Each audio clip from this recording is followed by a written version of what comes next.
Okay. So when I asked everyone, like, what do you want to hear next?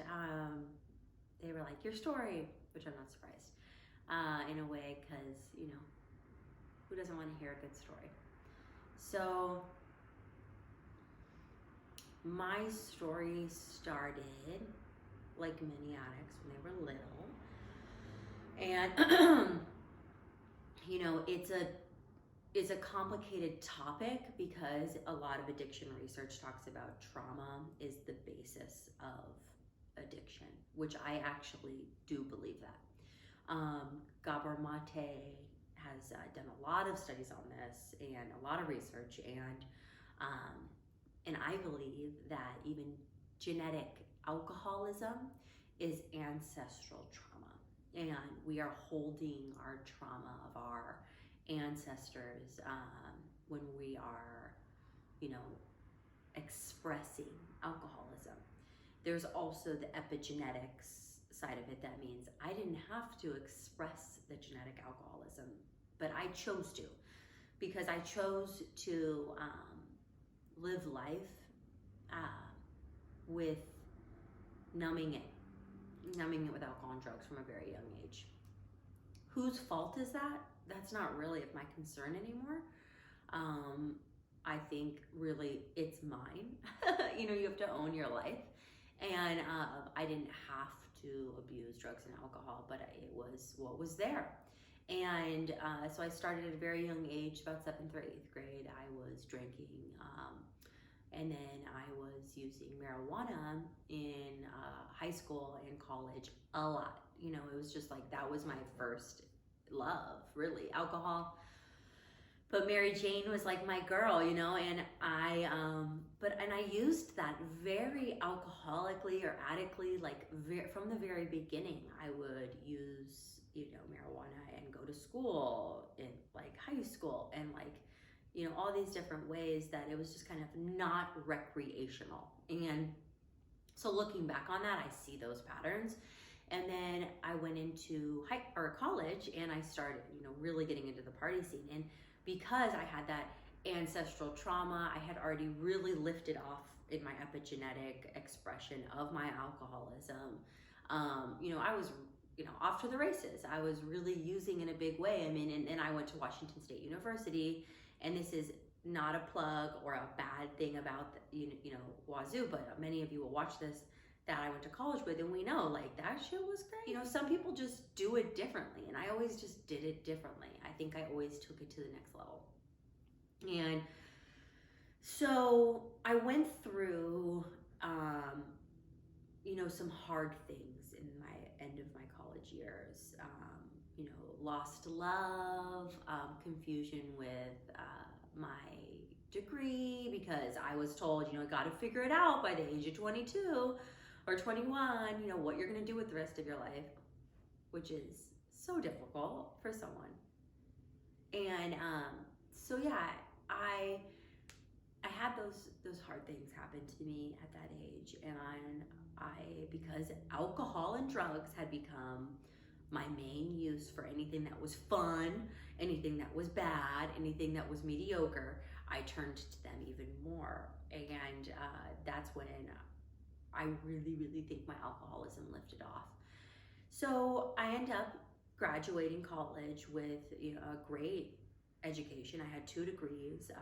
I had worked my ass off in college and in work. I had worked the whole time as well at Valhalla or South Fork and these restaurants. And so I really felt that I had done it. I was like, this is all fine. Like the way that I drink, the way that I use, and the way that I live, I can do this, because I hadn't had ramifications yet that were blatant to me.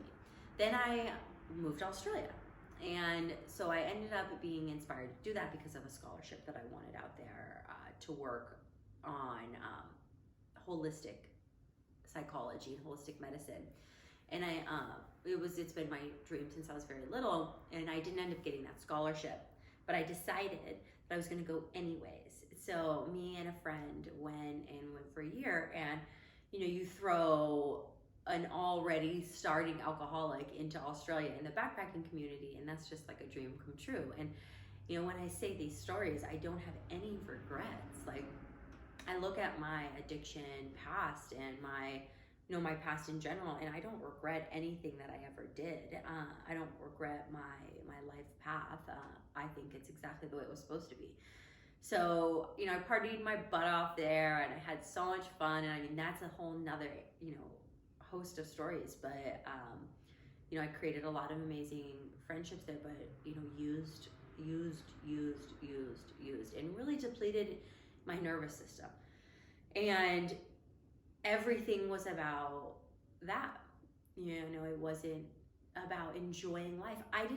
In these years, I was forgetting how to really experience life, how to function in the world. And so I ended up, you know, coming back from Australia, and I didn't really know how to live because, first of all, I'd been living like a hippie and in vans, working for the carnival, living in hostels. You know, I'd only, you know, lived in college before that. And I'd had this, you know, free-spirited mindset, which I still very much have, and I'm thankful for it. But I didn't know how to function. And then I was also developing a very acute form of alcoholism. And so I come home and my family's terrified. Like, you know, and I didn't know, and they didn't really tell me, perhaps. I mean, my mom definitely told me. But the difference is I didn't hear it. And then I crashed my dad's car before I left for flight attendant training, because that was really what the next step for me was. Well, I'm going to travel the world now. I left. That was really one of the big wake-up calls for me. And there had been many. And I mean, in the midst of that, I also cocktail waitressed. I worked in tons of bars throughout this time. I lived it up. This is just a very short synopsis. And then I go to Philadelphia, or I go to training, moved to Philadelphia, and that's when it just went bad news bears.